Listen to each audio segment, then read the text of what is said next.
கரூர் மக்களுக்கு விஜய் மேல ஒரு கோபம் இருக்குங்களா? கோவம்லாம் கிடையாது. அப்படியா? அப்படின்னு யாரோ பொறாலையே தான் கலப்புறாங்க. அவர் மேல யாருக்குமே கோவம் கிடையாது. Okay okay. அவர் என்ன தப்பு பண்ணாரு கோவப்படுறதுக்கு? அவர் எந்த தப்பும் பண்ணலையே. ஓகே. அவரு வந்தாரு, அவங்கள பாக்கிறதுக்கு எல்லாம் வந்தாங்க, இடம் சரியில்லை, அதனால ஒரு இந்த மாதிரி ஆயிப்போச்சு. அதுக்கு அவர் மேல என்ன தப்பு இருக்கு? எதுக்காக அவர் மேல கோவப்படணும்? அந்த மாதிரி எதுவும் இல்ல, யாரும் கோவல. எல்லாமே அப்படி சொல்லிக்கிறாங்க. இல்ல வீடியோ கால்ல பேசுறாரு, இன்னும் நேர்ல வரல, களத்துக்கு வரலாம். நிறைய நேர்ல வந்தா இன்னும் தான் அந்த மாதிரி கும்பல் வரும், மறுபடியும் ஏதாவது பிரச்சனையாகும். அதுக்கு அவர் நேர்ல எல்லாம் இருக்கிறது பரவாயில்லதான். ஓகே. ஏன் விஜய் வரணும்னு நீங்க விருப்பப்படுறீங்க? எல்லாருமே தான் விருப்பப்படுறாங்க, நான் மட்டும் இல்லையே. நீங்க விருப்பப்பட என்ன காரணம்? எனக்கு பிடிக்கும் அவரை, அதனால வரணும்னு விருப்பப்படுறேன். 2026 என்ன எதிர்பார்க்கலாம்னு நினைக்கிறீங்க? கண்டிப்பா வருவாரு. அவர் இந்த பொலிட்டிக்கல் பார்ட்டி ஆரம்பிச்சதுல இருந்தே நான் அப்சர்வ் பண்ணிட்டு இருக்கிறேன்.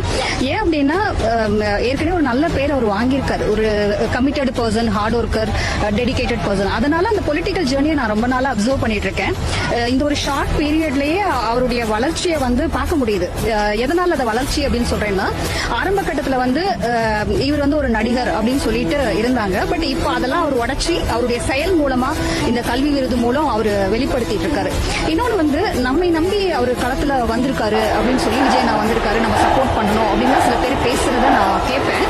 என்னோட பார்வையில என்னோட ஹம்பிள் வியூ என்னன்னா, அவர் நம்மள நம்பி வந்திருந்தாலும் இப்ப நாம தான் அவரை நம்பி இருக்கிறோம் அப்படிங்கிறது என்னுடைய தாட். ஏன்னா இந்த மாதிரி ஒரு நபர் இனிமேல் நமக்கு கிடைப்பாரா அப்படிங்கிறது தெரியாது.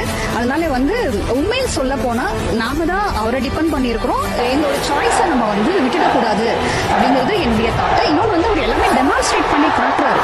பேசுறதுங்கிறத விட செயல்ல காட்டுறாரு அப்படிங்கிற போது இதை விட தாண்டி ஒண்ணு தேவையில்லை. ரெண்டாவது அவருக்கு என்ன பாலிடிக்ஸ் தெரியுமா அப்படின்லாம் ஆரம்ப கட்டத்துல ஒரு பேச்சு இருந்தது. எனக்கு என்னோட பார்வையில என்ன அப்படின்னா, ஒரு அரசியலுக்கு ஒரு நல்ல மனிதத்தன்மை இருக்கிறதுங்கிறத ஃபர்ஸ்ட் தகுதியா நான் நினைக்கிறேன். அது திரு காமராஜரா இருக்கட்டும், யாரெல்லாம் முன்னாடி போற்றப்பட்டாங்களோ ஒரு நல்ல மனிதத்தன்மை அவங்களுக்கு இருக்கட்டும்.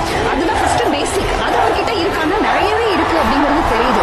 சோ அதனால நடிப்புங்கிறது ஒரு தொழில் மட்டும்தான், தொழில் எதுவா வேணா இருக்கட்டும். ஆனா அடிப்படையில் அவர் ஒரு நல்ல மனிதர்ங்கிறத அவர் ப்ரூவ் பண்ணிட்டே இருக்காரு.